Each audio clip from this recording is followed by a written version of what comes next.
What's up, everybody, and welcome back to the Box Out Boys. We are the NBA podcast of the people, but during the summertime, we're getting a little off-season, off-topic. That's what we're calling this little stretch of shows. We're going to do some different shows, some different things. Tonight, we are talking about one of my all-time favorite topics. That is Mac Miller, the musical stylings of Mac Miller. We'll be bringing that to you. Joining me tonight, it is the lawn boss, Joey McCroskey. Get that, Joe. Hey. I got no stats. There are no Maybe stats. There are no stats. The stats man is sitting this one out. He is not the world's biggest Mac Miller fan, which is fine. He will be back in 2 weeks to talk with me. Yeah, nobody's perfect. And making it sound as delicious as Dove. It is our wonderful producer, Adam, the professional Bruns. I love listening to Adam. They are outstanding. Outstanding, he says. Like that. So Adam does not really listen to Mac Miller either, but what he's going to do is, while we're talking about him, he's going to maybe listen to a few songs, check it out, and then give us like a live instant reaction at the end of the show. We'll see. All right. Yeah, if you hear some songs we talk about, happy or sad. Yeah, we'll see how he feels about my favorite artist. So sounds good. Without any further ado, let's go ahead and get into the show, you guys. So, Joey came up with a few topic ideas to start us off down the road. Talking about Mac Miller's great. It's a series of questions like we usually do, starting 5. I added a couple of my own. Like a starting 7, 6 man plus 1. Yeah, we got a little bit of a bench coming in tonight. So, Joey, let's go ahead and start with. Well, we'll talk a little bit, I guess, about like the off-season thing. We have talked about it, right? That we're doing all these different shows. All right, so the people are aware. All right, never mind. All right, we'll start with you, Joey. I ask you the first question. How did you get into find out about Mac Miller? Well, as Titus said to start the show, this is his holy grail of music, and gosh, it had to be for like a year or two probably that you were just spamming the living bejesus out of us with Mac Miller. You gotta listen to it. You gotta do it. Yeah, Titus does Music Mondays at work. If anybody's friends with him on Snapchat, you know how that works. Music Mondays, you get a screenshot of what he's listening to. I have an eclectic music taste. You may think from my lawn boss and Taylor Swift feelings that it leans very one way, but I do listen to a lot of music, and I'm always looking for something new. So I decided, since I trust Titus's opinion on most things, I would venture down the road of Mac Miller as well. I dabbled a bit, a few times, and just couldn't get into it. And then Titus came up with the perfect thing. He gave us a line one night. It was, I hope I don't join the 27 club. 27 club, right? Yeah, 27 club.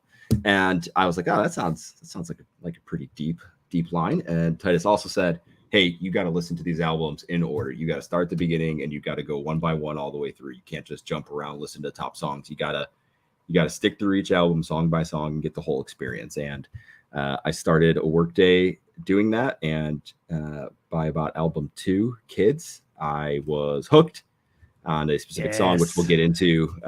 It's right here. Yeah. Spins. The Spins was the song that absolutely locked me in. So straight banger. Just absolute banger, like 80s synth kind of sound going on. And I put it on repeat probably for like 3 hours. And I was like, this is the jam. And I was locked in. I went through, listened to all the records all the way through, and have gone back through multiple times. Obviously, like any artist, I think that anybody has his favorite. There are songs you're like, not a fan, not for me. But as a collective whole, Mac Miller has found himself into my regular rotation at work, mowing the grass, and at home. Nice. And even the little one has picked up on some Mac and Spins. There are some verses that she can spit out. Some I'm not proud of as a parent for teaching her, but other ones I'm very proud of. So that's how it locked in. It was all because of Titus, and I am actually quite glad that that's how it came to be. Well, I am glad that I could influence you on your musical taste. You as well have influenced me on our musical taste. This is kind of that's so false. It's true. No, it's true. Not even close to there true. There are songs that I've gotten from you. We're gonna make a list, not a long list, but no. Yeah. So I was pretty. Like you said, I was kind of spamming Mac Miller, kind of got into him, and I'll kind of get my specific origin story, Mac Miller origin story. I actually haven't been a fan all that long, even though he is my favorite artist. He just quickly became my favorite artist. But I was happy that you kind of fell into him as well, and were willing to do this show. This was kind of your idea, like, hey, we should do a music one because the Taylor Swift episode kind of took off for us, and a lot of people like that. And we're like, hey, we should do more music. And you're like, dude, we should do Mac Miller because one, you can do it for sure, and then I'm really liking it too. So I was like, all right, it's fun. My general origin story is actually when Mac Miller died. So Mac Miller passed away in 2018. I had a friend, actually my buddy Edgar. Shouts to Edgar, thank you, man. He texted our group chat and said, hey, "Oh, Mac Miller died," and it was, he's a big Mac Miller fan and everything. So I was like, "Oh, I kind of was like, who is Mac?" I kind of had heard that name, but I hadn't been super familiar with him. So at the time, I was actually getting into some more current hip hop. I had, always been like a 90s hip hop, Tupac, Dre, and all those guys. And then I had recently been getting into some newer like alternative music and punk music. So I was like, hey, there's got to be some new hip hop that's pretty good. So I go after, hearing the Mac had passed, I was like, hey, I wonder if I had anything from him that I was listening to. And sure enough, I did. The song was 8292. It's him and Static Selecta. There's just a fun jam. I had that on a playlist. And I think I had Knock Knock on a playlist, and I just had like 2 songs. Oh. So, as what happens with a lot of artists, they pass away, you start binging the music. And sure enough, I did. And I believe, so I'm a big Spotify stats guy at the end of the year, the Wrapped. I loved all that stuff. I geek out about it. At the end of that year, I think 2018, he was in my top 5 artists. It might have been 2019, but it was, quickly after that, top 5 artist. He had two tracks in my favorite tracks. I believe they were Knock Knock and Senior Skip Day. And then the man has proceeded to be on a tear and will be my number 1 artist 3 years running. It basically like never looked back. Once I discovered Mac Miller, he changed a lot of my taste, or like not a change, but like sort of, I found a very specific sound of music, and I found a lot of artists through him, through guys he's worked with, through guys that sound like him, through guys that are trying to be him. And I just fell in love with his music, man, and I just been obsessed ever since. I'm curious if it'll go 4 years in a row, but we'll see. I got a feeling it's going to. Yeah. I mean, as much as I listen to his albums, just kind of like you said, just while I'm at work, while I'm doing yard work around the house, or just anything, I just kind of pop it on and it's fun. So that's how I got into him. Wish I had been into him longer. Wish I had given him a chance, but just wasn't, the genre itself wasn't really in my wheelhouse. And then what genre would you consider it? Like, it's not rap. I mean, it is. I would say hip hop is kind of what I would consider like rap hip hop. Yeah, that's fair. Hip hop. Yeah. He's just kind of like, it was just a genre that, I liked, but sort of tangentially, it wasn't something that was like in my regular rotation. So then as I was kind of getting into it at that time, 2018, I was kind of finding all these songs, especially a lot of stuff from like 2014 and on. I was, really kind of falling in love with hip hop and rap music as itself. And then just kind of happened to find Mac Miller. He passes. And then I just kind of went down the rabbit hole and just fell in love with him. So I think, with that, you want to move on to your second question, Joey? Let's do it. Yeah, you want to say it or let me say it? I don't know how you want to do it. I think you're leading the charge here. All right, I'll lead the charge. So I think general feelings, you said, what are your general feelings on his style or the style of music, his style, the things you like, things you don't like? Yeah, so it's like a branch of hip hop that has much more musical balance, like musical skill in it, right? It's not just your classic like hip hop beat and there's a guy rapping over it, and there's a lot more. And maybe when Adam jumps in here at the end, he'll school us on that. But there seems to be a lot more technicality, at least from my side. Like there's more instruments, there's more things going on, which to me makes it a lot more interesting. Like you kind of get lost in the beats as well as the lyrics, and that to me it's good. Like you can listen to it without paying attention to it, and it just kind of flows for you. I've said this to you, Titus, before, and you kind of looked at me like I was out of my mind, but I stand by this. But my like initial reaction when I really started listening to it was like if Outkast and Lupe Fiasco like had a love child, and like this is what they created. And I say that with like, it's got like the up-tempo beats of Lupe, but also the like down tempo and like kind of dark side of some of the Outkast music. And there's this really deep layer within the lyrics that like you can just listen to the music and enjoy it, or if you really pay attention to it, you get like lost in this whole web that he's like built for you. And I think, like you said, going from start to finish, you really like can watch the progression of a kid. Yeah. Kids is an album, right? Yeah. Incredibly dope shit. But you can like watch the progression from like times we talked about this before we started, like immature, like bro kind of like conversations to like mental health, drug addiction, like love life. And it's this whole like just widespread web of like this thing. And it's just becomes like, I don't know, it's so dark and deep. And that's like where I get this like Outcast piece from, where it's like some of their music is super catchy and like, oh, top 40, and you kind of get into it. Just like, you know, Mac Miller has a couple like top 40 songs, like Loud, Knock Knock, like those are popular songs, but like all the other stuff is like, holy cow, these guys are super talented. And there's just some stuff in here that just makes you kind of like your eyes wide open. And then you're like, holy cow, I got to go read these lyrics. And then you listen to it and you can really see the life of a guy who was A, struggling at times, B, like at the top of the world, and like C, going through heartbreak, and also like D, going through like, hey, I love Ariana Grande. This is all fantastic. Like it's really cool. And that to me is like, you don't often see that in a lot of musicians and artists. Like a lot of times when they get big or they kind of make a name, it's like, hey, we're going to play what people want to hear. Yeah. We're going to play the hits and we're going to just kind of cruise through this. I don't think Mac did that. I think he played what he wanted to play and did it how he wanted to do it. And that just hits for me. And it kind of mixes a lot of stuff together that I like I've talked about in Taylor Swift. Like I like songs that have stories, like songs that have meaning, and his do that.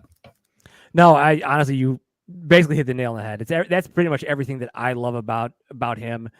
I think kind of maybe to fine point what it is. I think his music is just so personal, and that's probably the thing that I think when I go and read YouTube comments on his videos and stuff, or I watch interviews of this guy, and I'm a deep in Mac, and that's what they say. He's so personal. Like you were saying, everything that as he was doing it, like whatever was going on in his life, that's what he was putting into his music, and that's what he was making his music. Like you said, it started off with kids, and it's just a guy going around smoking some weed and having fun with his friends, and then he goes into Macadelic, where he's kind of had his first taste of success and negative publicity based on his first album, Blue Slide Park, and he just goes after it. Then people are telling him he's not he's not really a producer, he's just a rapper, and he goes in and makes watching movies with the sound off and Good AM, when he's losing his mind on drugs and locked in his house, he produces Faces. You brought up the Ariana Grande, he's in love. Divine Feminine is great. And then I think, then obviously Swimming at the very end of his career is kind of him, at his peak and where he was, before he passed and everything. But I think that's for me, and you said it perfectly, just how personal he is. It's probably my number one thing in music in general. I always find music as just the number one way to express yourself personally. I think it's just something you put the song, the beat, the rhythm, the melodies, the lyrics, all can kind of capture a mood. It's whatever you're feeling at that moment or that time, the day. Like, hey, I'm getting off of work, I want to blast something that's pretty chill. Mac's got a song for that. You got caught a little crush and you're daydreaming about her. Mac's got a song for that. You know what I mean? You get your heart broken. Mac's got a song for that. You're working on yourself. Mac's got a song for that. And I think that's why I fell in love with Mac so much and his music so much, is that I was just, no matter what mood I was in, he captured it. And I think ultimately too, the other reason, or I guess my favorite part about him, his style and what I really love about him, is that I think I identified with him more than I have with any other musician or artist. Like I just saw so much of myself in him as far as like what he talked about, how he felt about things. He summed up things that I'd always thought or been thinking. He summed it up perfectly in his music and in his albums.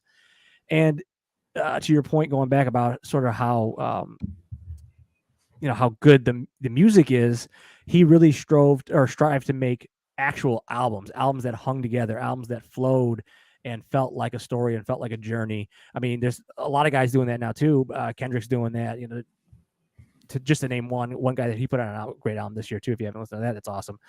But Mac was really doing it even before getting popular off it. Yeah, a lot of his early stuff is the fret rock and the stuff that kind of the top 40s. Later, his stuff was still making it, but he was making it more for himself and stuff that he really thought was solid music. And that's just what I like about him. Anything you don't like?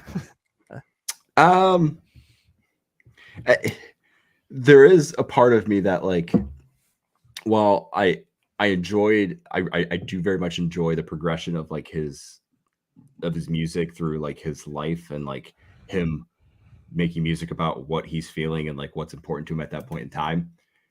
But there is this part of me that like wanted him to like keep doing some of the kid stuff, because some of that like super upbeat up tempo stuff is just like, it's really catchy and some of the beats are just really fun and like the lyrics, and it's like the double-edged swords, right? It's like if you go to a job interview and somebody asks you what your greatest like weakness is and you like make it a strength and a weakness to kind of like trick them, like stupid shit like that. Like it's kind of the same thing. Like, hey, I love that you did this, but also at the same time, could you give me like Spins 2.0 with like some like 80s synth in it? And also give me like Senior Skip Day, like again, like 2.0, because I wouldn't have hated like you being a bro again at like, because those are bops. Right. And it's not like he was making this music and he was like older. Like, I mean, he was still he was still young. He was still young. Right. So like he was still in this phase where like he very easily could have done both of them. And that's like a very minor nitpick thing.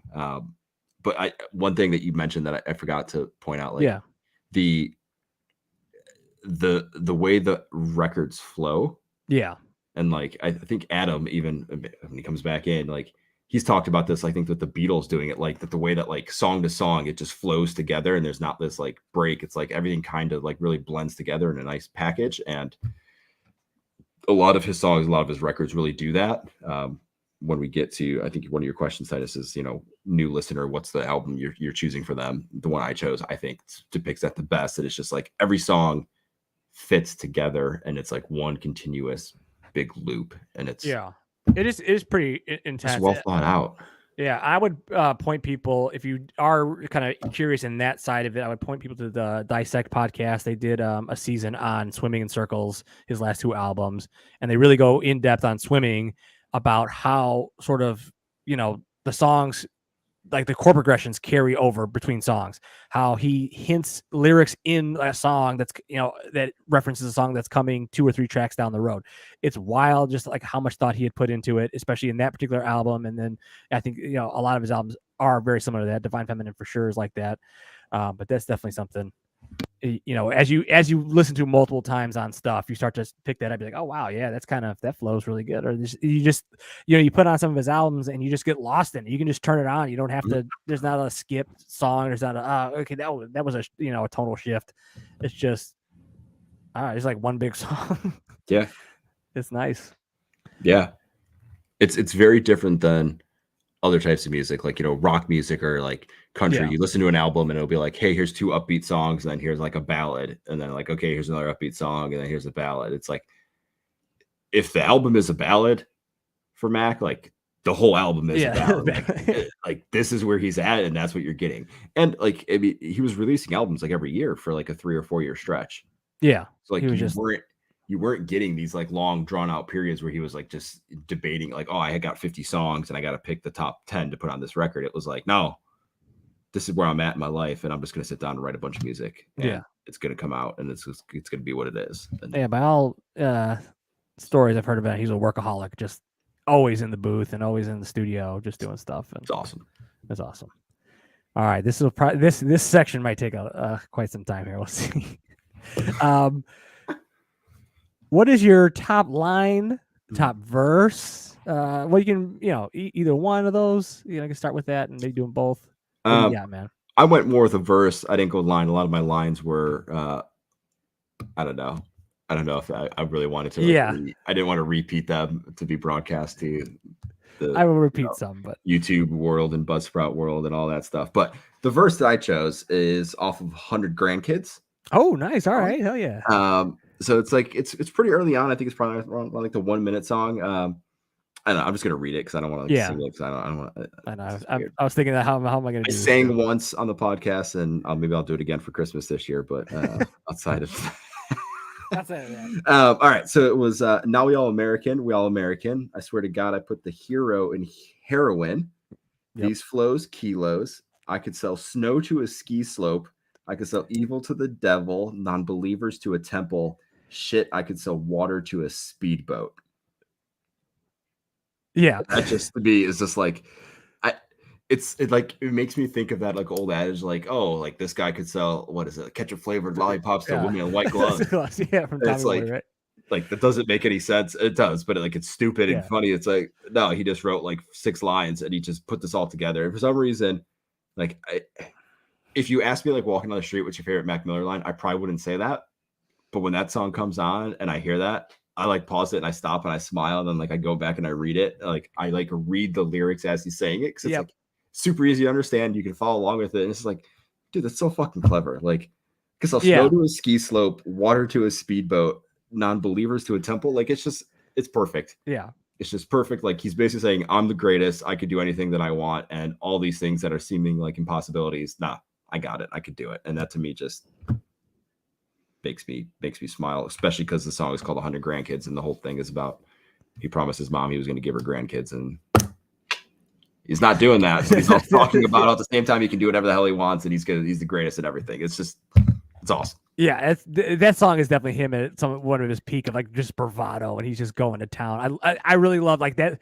There's kind of a lot of Mac moods. There's like the emo Mac mood, but when he's really just in his bag of like just bragging on stuff, you had to go basketball style. He's in his bag. He's in his bag. He's in his bag, and just like you said, the way he kind of just everything kind of relates to the thing he's talking about, and just so perfectly done. Yeah, man. Shall I? Or you got one more? No. Go for it. All right. Well, okay. I'm gonna have to. I have a lot here. All right, let's do it, man. So I'm just gonna like 6 years of experience here. I'm in like 6 months. So I'm 6 years. Yeah. All right. I'm a noob still. All right. So I was just gonna give a couple of like some lines that hit me when I first heard them. One is off Dang. It goes, "No, my heart like gold, but it break like glass." There's just a line. Mm-hmm. That one I heard. I loved it. My heart's like gold, breaks like glass. That was one of those ones where like, hey, I relate to you, Mac. I get it. Very easily heartbroken. I'm a softie, as Joey once told me. You're a little bit of softie. A little bit of a softie. Like that one hit me. It was a great line. This one's off a Weekend. Never will I walk a line, cross the T's and dot the I's, wondering how I got this high, fell asleep and forgot to die. Goddamn. Ooh. That's just a, like quintessential you. Yeah, I'm not gonna stick to the format. Just the way he's just, I wonder how I got this high, I fell asleep and forgot to die, and then of course he ultimately dies of a drug overdose. Just like how haunting those lyrics are after the fact and stuff. It's just incredible. One of my favorite lines off of Congratulations that I will say. I'm the jealous type, but I swear that ass is what heaven's like, and when I'm in that pussy, it's a better life. I love that line. Shout out to your wife. Shout out to my wife. Thanks, babe. It's just like that line in particular. When I heard it, we'll get into albums too as we move on, but without like hitting too much. Divine Feminine perfectly just captures kind of how I feel about love and sex and everything and how it goes. I just love the way he kind of captured that. Yeah. How softy. They all kind of go together. I'm a big softy, and I think that line in particular is great. You asked what heaven's like, and it's a better life. I will say that. And oh man, I still got lines here. All right. One of my favorite lines too was off one of my favorite songs. I won't say exactly where it's at. Ladders is waking up. I open up my eyes. Do you mind if I blow your mind? A little closer, baby. Don't be shy. I just like that line. I think it captures like what he said. He's waking up. He's opened his eyes and he wants to bring you into the world with him. And he's even saying that, hey, a little closer, baby. Don't be shy. Come with me. Just a great line. It's good. That's a good line. And all right, here we go. And then let's go. Those are my favorite lines. Now let's go some favorite verses. So I have 3 favorite verses that I wanted to talk about. Do it. It's going to be a while. All right. So my personal favorite verse is actually not on his own song. It is off of a feature he does on Ariana Grande remix of Into You. one of Ariana Grande's iconic Yeah. songs, one of my favorite songs. I didn't actually don't pull up those lyrics, but I will tell you that is probably my favorite Mac verse. It's another one about love and sex and all that stuff, but it is just he goes so hard on that song, and it's incredible. And kind of knowing that he ultimately had a relationship with Ariana Grande, I can't remember exactly in the timeline where that falls, if he's in the relationship with her at the time or beforehand. But man, I would highly recommend going and seeking out that remix and listening to that verse. Probably my personal favorite. The one I think is his best comes off Diablo. This one I will read. I wrote it down. Hopefully I can Off Diablo. That's off Faces. Yeah, off Faces, off Diablo. First off, this whole song is like wire to wire is a banger. But there's this one chunk I wanted to bring out. It goes, rapping like it's automated, lights that keep 'em on like Vegas, lava making so hot I'm turning hog to bacon. Only God can save 'em. I heard the monsters made 'em. I ain't a star. I'm way farther with the constellations, contemplating suicide like it's a DVD, lost inside my mind. It's a prison, homie, leave me be. You can see me bleed. I be with the freaks and geeks. Bitch, I never miss a beat. I'm Charlie Conway, triple deke. Gordon Bombay in these streets, balling like I'm Pistol Pete. Been a beast. Every word I spit, rewriting history. Like, again, with like the way he's referencing things, freaks and geeks.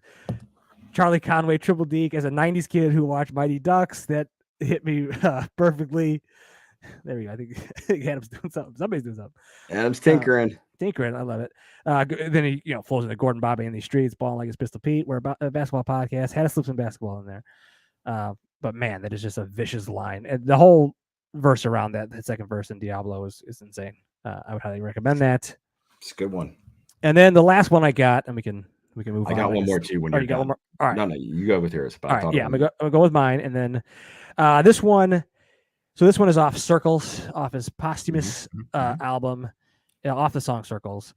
So this was just a little bit of background on this. So this was, I had plenty of time. He had been my favorite artist at that point. He was my favorite artist. I was very psyched for this album to come out. I had heard about it. It was rumored, all this stuff. It comes out. I remember I was at work. I pull it up, and this is literally the first thing you hear on the album. And it almost broke me because I was thinking about Mac, and this is the first line that comes out of the album that you hear after he's passed. 2020 was a hard year for a lot of people. It was a hard year for me. So like I came back to the song a lot. And this particular verse, the very first verse off Circles, well, this is what it looks like right before you fall, stumbling around. You've been guessing your direction. Next step, you can't see it all. I don't have a name. Who can I blame though? I cannot be changed. Trust me, I've tried. Just end up right at the start of the line, drawn circles. And again, I'm not doing it justice. Listen to that song, the way he kind of flows and sings it. It is just, yeah. It is an incredible song. And just like that opening line, that's probably one of my favorite lines of Mac. Well, this is what it looks like right before you fall. And to have that open up the album after he's passed is incredible. I mean, it's crazy. So what's the other verse? That's a great package, by the way. I mean, that's like a full... Yeah, I kind of hit it. You went from full on bravado to I got some issues I need to work through here. Yep. That's good. The one I thought of is off of Inside Outside. Oh, yeah. And the line, or I guess it's a line. It's like two lines, but and I don't need nobody. I would love somebody. Don't you ever get it fucked up. I love it. Yeah. That's a dude. Yeah, I don't need you, but I wouldn't mind having you here. Don't get it confused. Yeah. They're very different things. It's awesome. That song is fantastic too. It's just like a minute and a half of just absolute. And it's fucking dope. I'm telling you right now, there's lyrics I'm missing. And I'm gonna after this. There's podcast, so many. I'm gonna be like, oh, that line. And I was gonna do it as I was today. I was really listening to a lot of albums. I've been listening to I listen to his albums all the time. But I was really concentrating today and listening to a lot of his music, and I was thinking about jotting lines. The problem was I was literally writing down lines every song, and I'm like, okay, well, I can't do that. So I did the ones that really stuck out to me, the ones that have stuck out to me since I first started listening to him. A lot of those lines that I brought up, especially those first kind of those lines I read initially. Those are the ones when I first heard him, I was just like, oh man, I really connect with this guy. I really think that this is music I can listen to, and then just kept me going down the rabbit hole, man. But yeah, I'd highly recommend those songs. It's a good package. Good package. I think a lot of good lyrics, man. Yeah. Oh. All right. Well, you ready to move on here? Yes. All right. This one is going to be curious. I'm very curious to see what your answer is to this. What is your top Mac album? What's your guess? If I had to guess, I would guess Divine Feminine. Okay. That would be my guess. I could be incorrect. Wrong. All right, I'm wrong. Top album is Faces. Oh, okay, yes. I love it. Now I'm joining. Oh, yes. He's in. Uh-oh. I must have made That's my least favorite. Out of all of them. I listened to a good chunk of all of them. Go ahead, Joey. Just go ahead. And then I'll give my opinion on everything. Okay. So, first one, and this has nothing to do with music, but Faces actually came out on my birthday in 2014. Oh, nice. Didn't know that. When I was looking it up, the same release day as my birthday, which is just kind of fun. What's a Taurus? Makes perfect sense. It does make perfect sense. The fact of like the story behind it, and Titus, you told me the story. I think before I was listening to them in order, I was like, hey, I'm kind of digging this Face album. And you're like, oh yeah, that's the one he like locked himself in his studio with like a bunch of his buddies, and they just like went to town writing this thing and like just mixed it all together. And for me, like the spoken word kind of style, like the weird like jazzy tune of it, and like he's really into some deep weird stuff, I think, during this album. It just really hits me and I like it. And plus the opening song, Inside Outside, off of it. Yes. The way that record opens, like, I don't know. I love it. And I feel like the tone of that album stays the same the entire way through. Like it's the exact same feeling. Every song to song, the emotion that he's pouring out into it just feels the same. And I don't know. To me, it's like the perfect kind of like, not background music, but like you can have that on in any way, shape, or like any scenario, and like it just kind of fits for me. Because like I don't know, it just works. Yeah, it just fits. Hey, if it fits, it fits, man. It fits for me. I like it. I like it a lot. And Adam, I'm curious why I'm wrong. Because go for it, and then I'll come back with my thoughts on Faces. You want me to go? Yeah. Okay, so I won't say it's the worst one because this is because one, I haven't, it's like I didn't listen to every single song on every album, but okay, just this is what I've got. So in 2010 is when Kids came out. Mm-hmm. That was, I'm guessing that's his first album. Yes, this is his first album. Okay, like first studio album. There were some like there was like mixtapes and singles and stuff. Gotcha. That one I really like. On brand. I'm sorry? No, this is on brand for people that love Mac Miller. Right. Everybody that likes Mac Miller, they start the same way. You like It's funny. We had this conversation before you jumped on. Keep going, Noms. Keep going. And here's the interesting thing. 2010, there's a lot in there that reflects that time. Like Get 'Em Up, that is a beat straight out of like a Jay-Z playbook. Like if you listen to it, it sounds like something straight out of like Kanye, Jay-Z in 2008, 2009, straight up. Nike's on My Feet. It had kind of a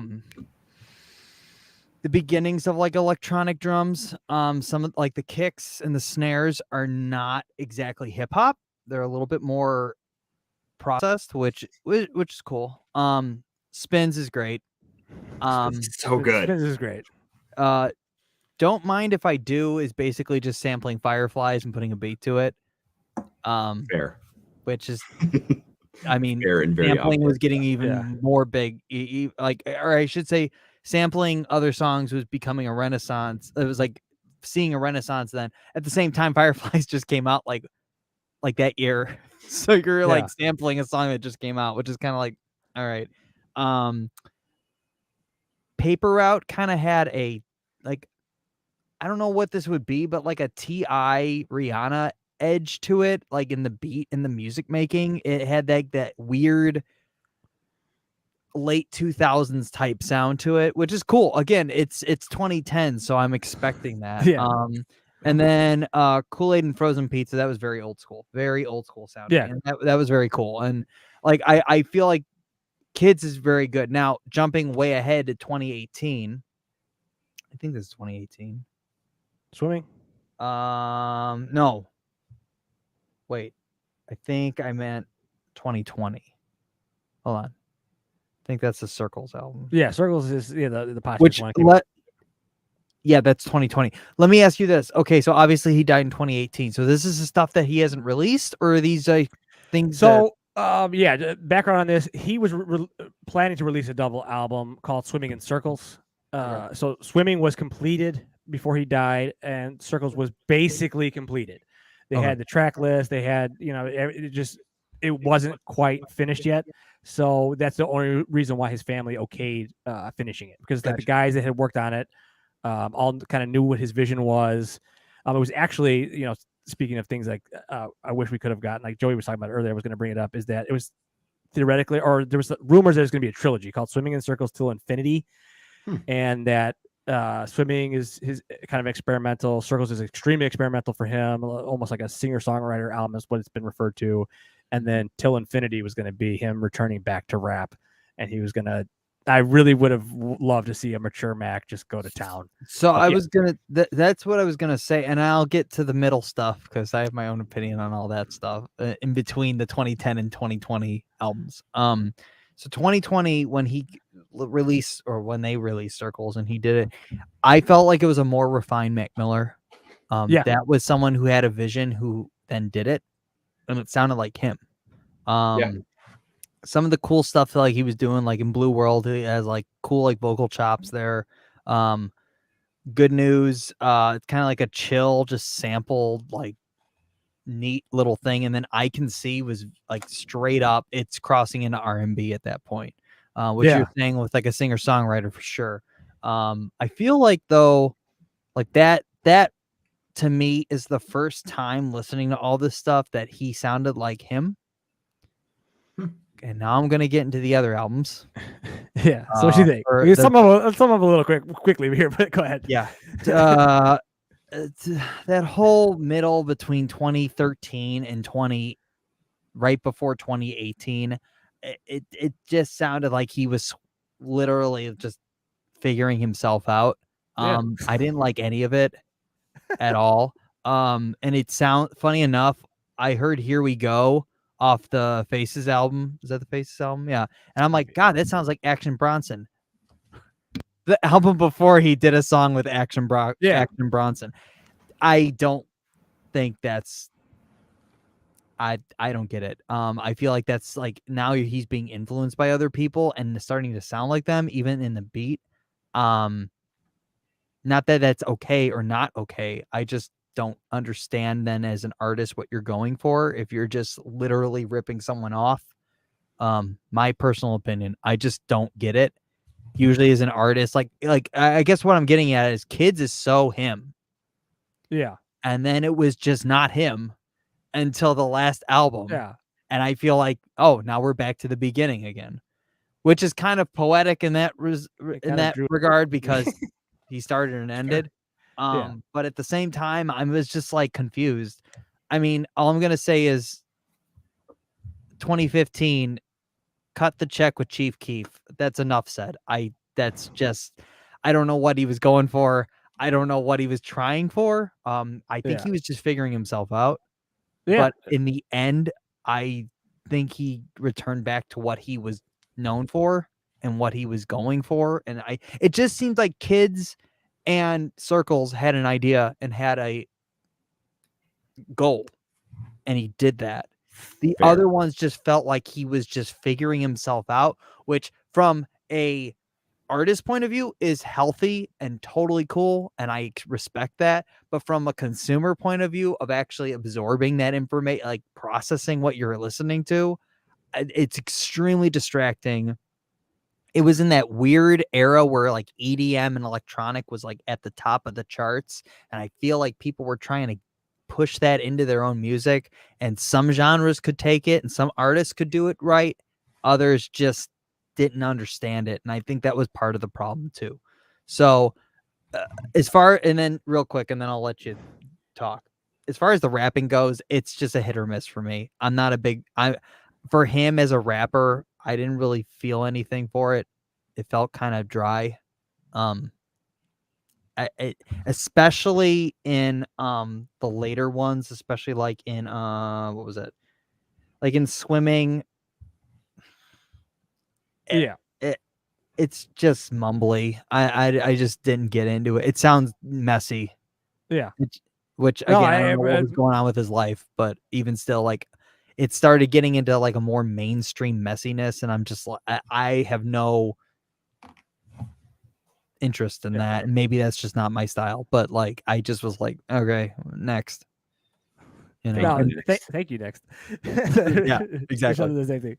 No, you're honestly what you're describing is somebody who's never listened to Mac Miller. His opinion of Mac Miller. Yeah, it's exactly no. That's honestly it's so spot on because that's exactly how I Yep. felt when Titus was like, "Dude, you gotta listen to Mac Miller." And I was like, "I don't know, man." I would do the same thing. I'd be like, literally, some of this stuff sounds really good, and some of this stuff sounds absolutely terrible. I'm like, I don't want any part of this. Like, and then once I did it in progression, I got what he was saying.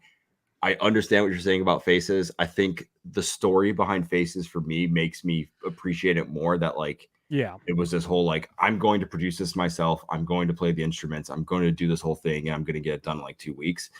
And there's probably a lot of technical stuff that misses because he did it that way. But like me as a listener, not looking at it from like the technical side, I'm kind of like, hey, this is a pretty cool feat, and it resonates with me. But I don't disagree with your analysis in any way, shape, or form, because that's exactly the same thing that I think I told Titus probably like 3 or 4 times. And yeah, no, you gotta do it. It's very similar to when I first started listening to like Kids was great, and then I didn't at the time like swimming was the only one out, like Circles wasn't out, but I was very slow on swimming. Like I was thinking the same thing. It's like it's kind of slow. It's a little boring. Same thing, a little mumbly. My wife describes it as he has marbles in his mouth, but. It's like it's one of those things. Like if you do stick with it, you do get into it. What happens is you start to hear his story, and then you follow it, and then you see the progression and the changes, and that's when you really appreciate what he was doing at the time and how he's doing it. Nothing would, it all sounds like that's why I was smiling the whole time. I'm like, this is. There's also definitely that feeling of like you're appreciating what he's doing, but you're also like kind of what I was saying. Like when I wanted him to do more like Kids, it's like you're kind of mad that like, dude, Kids was so awesome. Like, keep doing that.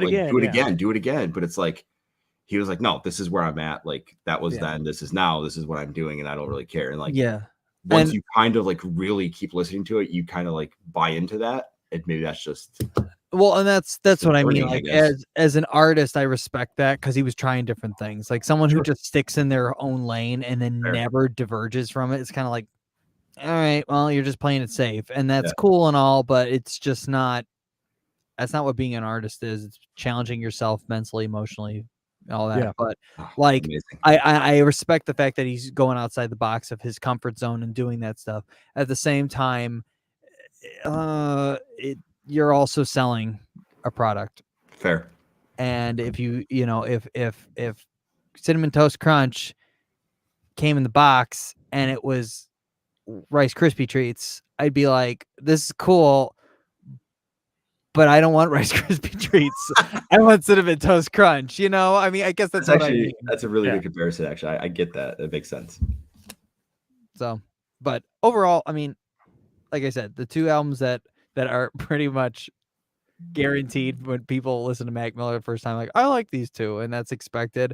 If you're going for the story aspect of it and what he's telling, most of the time, honestly, just because of the way I deal with music, I very rarely listen to lyrics and story unless it's like super story, like unless they're so forceful with it where it's like, okay, I'm telling a story, that's different. But I usually just listen to the music sonic picture of it, and that's what caught me with these. That's not Mac Miller. That is not Mac Miller at all. Yeah, and that's the thing. That's the thing. So it is interesting. I had a feeling that reaction we would get. It's fun. All right, back to your album, Joey, was Faces. Mine was Faces, yes. Yeah, so that's the one you liked. So kind of going back to what you were saying about that album, I actually do kind of agree with what you're saying, as far as it just being a really solid album. A lot of my favorite songs come off that album. I think one of his best songs comes off that album. For me, though, you just said it was really good background music. For me, it's more of a mood album. Like I got to be in the mood for Faces. So that's usually where I'm at on Faces, as far as that goes. Trying trying to think if there's anything else I wanted to say on Faces. We were talking about the album before Adam jumped in. And then... What's your favorite? Okay, album? my favorite album. You got to pick one here. I got to pick one. Yeah, I know. Unless you have more than one song or like whatever, we get to underrated song, but you got to have. I got to have an album. All right, so I go back and forth, but I have picked an album. It is Swimming for me. Okay. It is Swimming. It was. All right. It was Divine Feminine for a long time, but that's all I'll say on it. Just so I don't have two albums. Swimming is far and away his best album, in my opinion. I think it's endlessly listenable. It's incredible musically and lyrically, in my opinion. Again, I would direct you to the Dissect podcast to check that out. If you want more on that, they would explain it better than I could. But man, it was one that took me a while to come around on. I know I listened to it a few times. And liked it, but the more I just kept putting it on, the more I kept really falling in love with it and kind of finding something in every track as it went. My favorite track is off that album, and we'll get into that at some point. But man, it's just in my opinion, it's one of the greatest albums ever made. And there's very few albums that hold a candle to it. The only other one that comes to mind is London Calling by the Clash. But that's it. What are your thoughts on Swimming, Joey? That's strong. It's amazing. I think actually one of the when I started listening, I think I told you I didn't like Swimming at all, if I remember correctly. We probably and I'd be like, I don't know, man. I don't initially know. That was my opinion. I don't get the feeling on Swimming. Like I'm not feeling what you're telling me. And the more I listened to it after I went through it all, I kind of got the feeling. But like Self-Care, like I know it's kind of like a popular song, but like, but no, it's a banger. The last like minute and a half of Self-Care, it's like there's nothing really much going on but like him saying Oblivion, but for some reason it's just like it cooks, man. It's just awesome. Like me and you were driving home from the Bulls game, right? It came on and we were like, oh, this works. 2009 is fantastic. Like the opening song off of Swimming is good. I get what you're saying. I do think it's endlessly listenable, but for some reason like it's a little bit more lyrically inclined, I think. Yes, it definitely is. And for me, when I'm looking like just pop something on, and whether I'm like really listening to it or I'm just kind of in and out of it, I'm gonna go Faces. But you're not gonna make me upset if you're like, hey, let's put on Swimming. I think too. That's one of the. I'm there now with you. I've made it. You've made it there. I've made it. You crossed over to full Mac fandom. I think that's the other thing too. Like once you kind of get into his music and into the story of kind of his life and how he was putting out his albums and stuff like that, Swimming, you kind of understand, is the culmination of all of that. It's literally, it's his entire life boiled down to a single album. He's talking about Ariana. He's talking about his drug abuse. He's talking about, things that he had to go, went through fame. It's so personal. It's so deep. And almost every track has something on it. I mean, 2009 you brought up is an absolute masterpiece. Like the first verse is a freaking freestyle that he did just in a booth. It's wild. Self-Care is actually two songs that have been smashed together, and that transition when I roll out is how they hide it, and so it's just great. I'm telling you, the Dissect podcast, check that out. That was really good. It was like the third time I brought those guys up, but it was awesome. But that one, I mean, for the longest time, Divine Feminine was it for me. I just it was that album I put on when, like you said, I just wanted to have something in the background and just kind of feeling it. And now it's basically it's Swimming, and that's one of my favorites. So, all right, you ready to move on to underrated song? I am. All right, let's do it. All right, I got a collection of things here. So I actually broke the rule and broke my own rule and didn't come up with one song. So the underrated song for me is a collection of his opening songs to albums, and I think we talked about this like 2 or 3 weeks ago, where I was like, dude, this guy for me gets like hooking you into a record the minute it comes on. And better than anybody. I don't know. I wrote down 4 of them.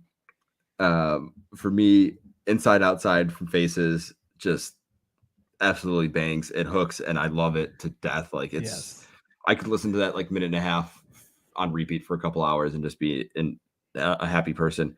After that, Congratulations off Divine Feminine is just like,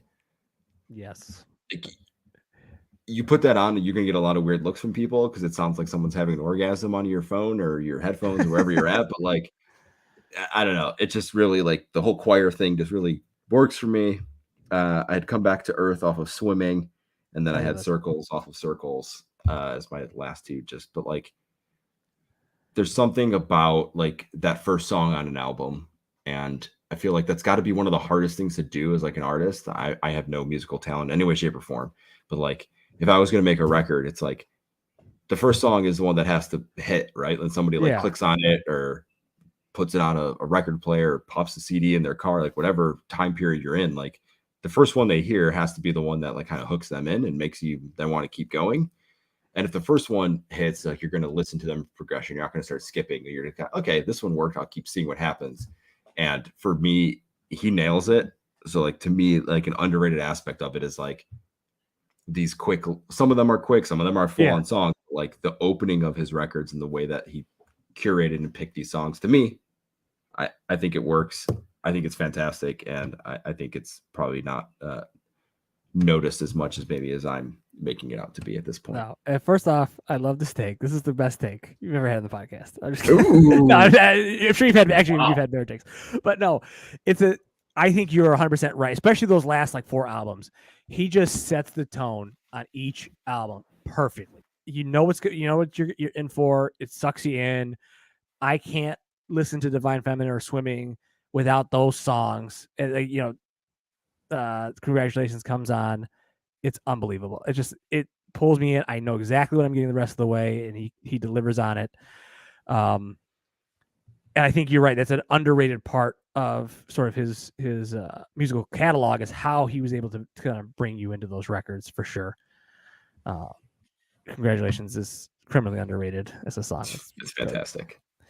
My underrated song, funny enough, is actually the second song off an album. It is the second song off Swimming.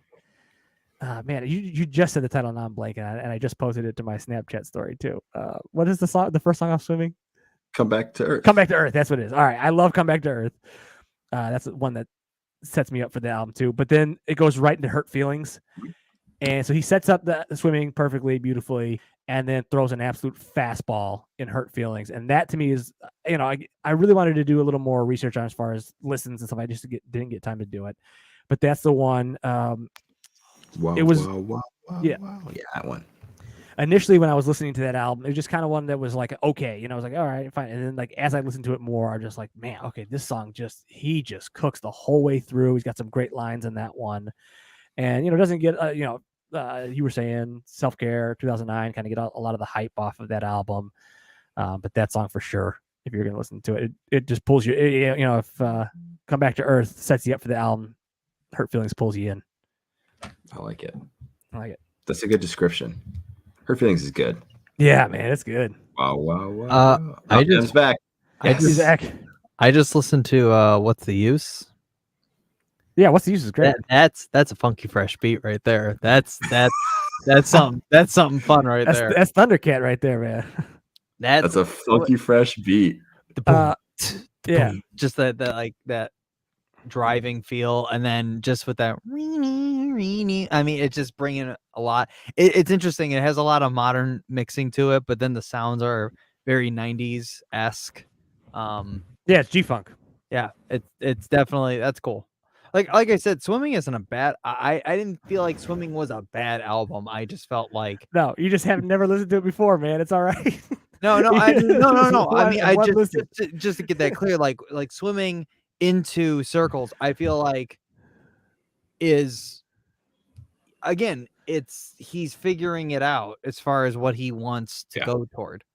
There's absolutely something to be said. Like, I stand by this as like, maybe this is my best take, and it's Titus's take, but like when I first started, I tried to listen to just like the suggested playlist or like, whatever. And like, that didn't work. When I went through and I didn't skip any songs, and I just listened straight through and just like, I'm going to commit to it, whether it's in background or not. That hour. Yeah. And it actually, like, I did it like 2 times. And after the second time, it was like, okay, I get it. It makes sense. And like, you start to see all of that come together. And I fully stand by Titus's point that you have to listen to it in order. Well, the other thing I would compare it to, go back and pick out what you want. Like listening to Swimming is like watching the last season of Breaking Bad without ever listening to watching Breaking Bad. Like you can appreciate like, oh, the cinematography is great, the acting is great, but you're not invested in the story, you're not invested in the characters. That's Swimming. Like Swimming is it's for him, it's for his fans. Like that was not, like, and this is kind of, we're getting a little off topic as far as what it is, because we're kind of explaining what's going on, but like that's how I feel about that album. Like it's not an album. Like we can actually go into our next question, which is what album would you recommend to new listeners? So like I would never recommend somebody to start with swimming. I'd be like, no, don't start with swimming. Like that's you get to that one when you've watched seasons 1, 2, and 3 and you're all caught up and you're like, all right, now I know what I'm doing. That's when you watch and you're like, all right, now, hey, I get it when Jesse's turning on Walt and everything. That's kind of what it is to me. And that's kind of a good spoiler alert. Spoiler alert. Yeah, spoiler for Breaking Bad. It's been out for a while. I can't wait to watch Better Call Saul. All right, Joey, what album would you recommend to new listeners? All right, my recommendation is Circles. Oh, okay. And I say that because it's the least, I think. All right, maybe I'm off on this, but my opinion. I preface like everything with my opinion. Yeah, it's all our opinion. It is my opinion, but podcast. It's the least in your face, I think. All right, that's a good point. Of some of them, like it's not like he's not shoving anything down your throat. It's not a super aggressive take on anything. It's a very like mellow kind of just record, right? It kind of all comes out and it's just like, it's not like, way in the drug phase. It's not way in like the depressed phase. This is kind of in this middle zone. And I think there's like, if you're going to listen to an album for the first time, right, and it's going to make you go back for more, like that's what Kids did for me when I finally went to it. Right. I found Spins and Senior Skip Day and Nikes on My Feet. Found a few. It was like, okay, there's enough on this record that makes me want to go back for more. I think some people would not love every song on Kids. I think like Spins would hit for most people, but like a lot of the other ones would kind of just so and so. But like Circles off of Circles is fantastic. Woods, I like. Down low, like that was my backup for underrated song. If I didn't go with my list, was Woods. And I also really love Hand Me Downs. I absolutely love Hand Me Downs. I think it's just like this like guitar kind of thing, and it's just like I don't know, maybe Adam. That's one that you could look into for me. But Hand Me Downs off of Circles is a really good song to me. But it doesn't really like launch you into Mac full on, but it gives you enough of like everything that he does that I think maybe you would go back for more. Yeah. I feel like Circles is a good. I personally would say Kids is probably one of his best ones, but it's not similar to anything else he did afterward. Mm-hmm. So if I was to suggest, and this is me coming from it from like 30 minutes ago, just hearing it, but for the first time, I would say Circles is the closest thing to his other stuff that he has that I enjoyed. But if I almost see Circles as like a side project, like it was him. It's exactly what it is. Yeah. But it's not a reflection of his past stuff. It's like a reflection of his current. Yeah. Almost like a different field. But if someone's like, hey, what's a fun album? I'd say Kids. Yeah. And Kids is probably fun album for sure. Kids right answer. 100%.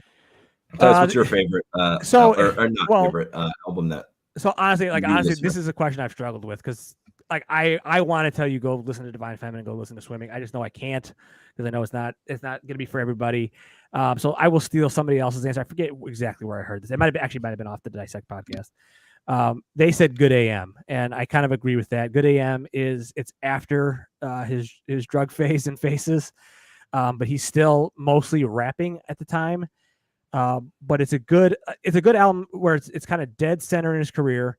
It sounds very similar to like if you like that album, you're gonna kind of like everything he does. You can go back and listen to the fun stuff like Kids and Blue Slide Park and all that stuff, but you're also gonna be open to the more experimental stuff as far as like Circles and Swimming goes and Divine Feminine, and you're gonna be ready for that because he does just a lot, and there's a lot of like straight bangers on there. Brand name, absolutely. 100 Kids, Bangs. Weekend is on there. Yeah, Break the Law. I mean, like Win and Roll. There's just so many songs on that one that you can get into, and it's just a great like. All right, here, just check this one out. Like if you don't like that one, kind of you can go around the edges and listen to some songs, but that's like a good one to start off with. My other backup is Macadelic. I think that's a pretty solid, just a fun one to kind of get into. But it's good AM for me. I really do like that. I like that. That's a fair choice. All right, you ready? So we've got the Spins, Good AM, and Circles. So Circles. If anybody listening to this for the first time, that's three. That's actually a really good collection of albums. If you're gonna pick three, if you're gonna pick three, that's where I would go. Do it.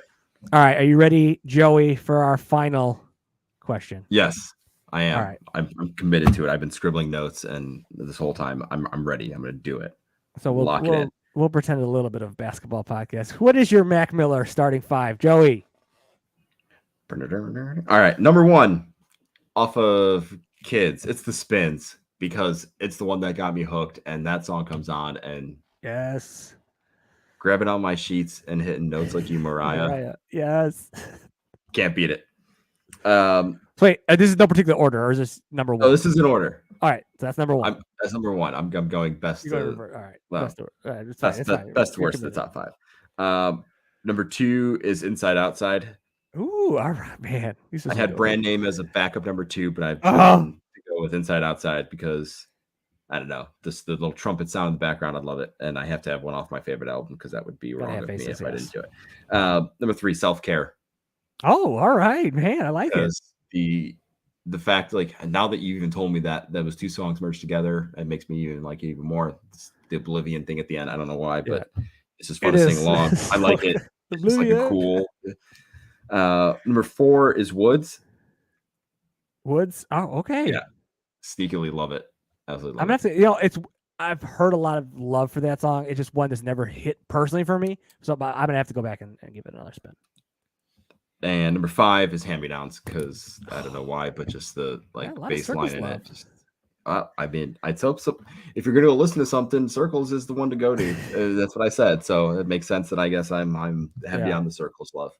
No, that's that makes sense for like me knowing your kind of musical taste. It is it's like a little more songs, I would say, versus like raps and beats and stuff. Yes, it's very song heavy. And yeah, Hand Me Downs is great. I really love that song. All right, my top five. I'll go in reverse order just to mix it up. All right. Number five is Senior Skip Day. That was one of the early songs that I loved off Kids. That one was on heavy rotation. As a teenager. As a grown ass man. And it describes my life. It does. It does. For everybody who knows Titus, it does. Yes. Go back, listen to Senior Skip Day, and be like, oh, that's just a weekend for Titus. That's Titus. Number four is Brand Name. That was that's off of Good AM. That was one of the ones that first like really got me into him as far as like his rapping and stuff. He's just great.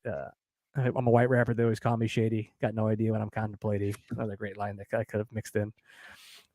Number three is off of your favorite album, Faces. Therapy.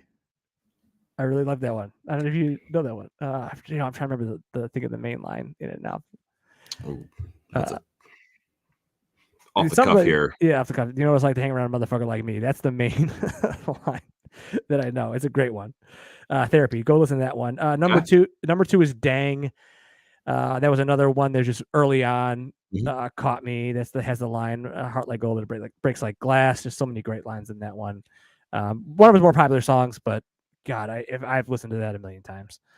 And then number one for me, I think it's fair to say by a mile, is Ladders off of Swimming. Not one of the more popular songs on my list. Is mid tiers, which you said. But goddamn, Ladders is another one. Well, like a circle, we complete. Number five is me. Ladders is also me. If you also want to get a window into my life, Ladders is it. Every verse in that just hits me. I have it completely memorized. I love it. And I also would recommend watching the live version from the Stephen Colbert show. He plays it live with I forget who it is, but it's great. Do you want me to do what I feel are his top five best songs? So that was your top five, your favorite songs. Those are my favorites, yes. So this is the top five, what you believe are his best songs. How did you determine his best songs? Technical wise, just like feeling wise, what's the... This is, I would say personal opinion, but I would also say it's a heavily researched opinion. And it's also like, some of these ones, and number one in particular, I kind of think is pretty much confirmed, or consensus is his best song. Okay, do it. I kind of touch on a lot of albums here. So number 5 for me that I feel is his best songs is Nike's on My Feet, off of Kids. You have to have something off of Kids in the top 5. There's a couple ways you can go. I just think Nike's on My Feet is just a perfect Young Mac song. Mm-hmm. That's Young Mac right there. Number 3 is Weekend off of Good AM. Number 4, you mean? Or 4, yeah, sorry. Number 4. Sure we didn't. I was like, damn. Number 4 is Weekend off of Good AM. Okay. Again, one of his more popular songs, but man, it's absolutely vicious. He kills it the whole time on there. 3 is my number 2, Dang. Got to have that on there. Also, one of his better songs. Number 2 is for me is Diablo. I think that's his best rapping song. Start to finish is in that phase of his life. This is okay. It's it's just unbelievable. I don't know if he ever raps better than he does on that one. And then number 1 is 2009. That is, again, I feel that it's fairly consensus that that's his best song ever. All right. It's musically is pretty fun with that instrumental intro. The outro is pretty cool. That first verse being a freestyle. He literally paced. I guess the story goes that he paced in a black room for 5 minutes and then went into the booth and. Yeah, so I just should clarify too, right? There's a biography out. Yes. Right? Oh, yeah, and we'll probably give some notes too as far as other things. We've been saying a lot of things you can go check out, but there's a book called The Book of Mac that I would highly recommend. Okay. Family has signed off on it. It's as a I believe it's an oral history is what it is. So we should exchange books. I should give you the mid-range theory, and you should give me. Yes, you would love the Book of Mac. Book of Mac. It talks a lot about his albums, his stories, where he was in the time, and that's kind of good to appreciate his music. But yeah, that's 2009 is just it's unbelievable. It's a culmination of his entire career, and it's just a great song. And I would recommend the Dissect podcast episode on that song specifically. So, Joey, anything else? I think I've harped on this very heavily throughout this hour and 7 minutes that we've done. Long, but I stand by this, and if you're gonna give it a try, I know we gave you top records or albums to start with and songs. If you catch one that you like, don't just start jumping around. If you find something you like, this might work for me, start at the beginning and really do it. Like, commit yourself to it, whether you're at work, yard work, whatever it is you're doing, road trip, commit yourself to it, listen to it through. Try not to skip any songs. Just try to put up with it. He doesn't have these long drawn out 8-minute songs. Most of them are, you're going to get through it within time. And I think you'll appreciate it a lot more. You'll see the progression of somebody who was going through a lot of really bad stuff and a lot of really good stuff, in terms of being a celebrity and all that stuff. But there was so much going on, and for hearing someone's music that tells you their story of life without them telling you their story of life, I don't know if I've heard somebody better who does it in a full catalog than Mac Miller does. That's my final word. Well, my friend, you summed it up beautifully. I don't have much more to add other than, just personally, Mac is my favorite artist. I don't see that changing for quite a while. Obviously there's no more music coming, so there's, who knows if I'll eventually just have listened to everything so many times that I can't listen to it anymore. But the guy changed my life. there's no other way of saying it. He's just I've never identified with an artist more.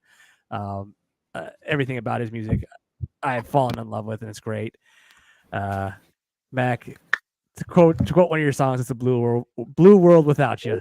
But and he reminds me every day that music is a beautiful thing. So that's one of his quotes. Yeah, it's one of his quotes, man. We ended this on a sad note, but it's positive. It's positive. It's a positive. You know what I mean? Because I'm happy he was here. I'm happy he was here, and I'm happy he made his music for however long he made it.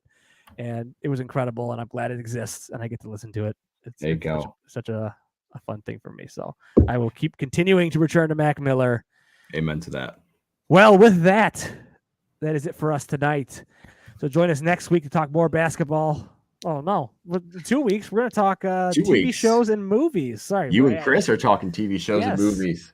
We'll be doing something else. We'll be talking about Winning Time, the HBO show, and Hustle, I believe, the movie. So, Chris, if you're listening to this later, make sure you do your homework, bud. Well, I have to watch Winning Time, so so that'll be in 2 weeks, also on Wednesday at 8:30.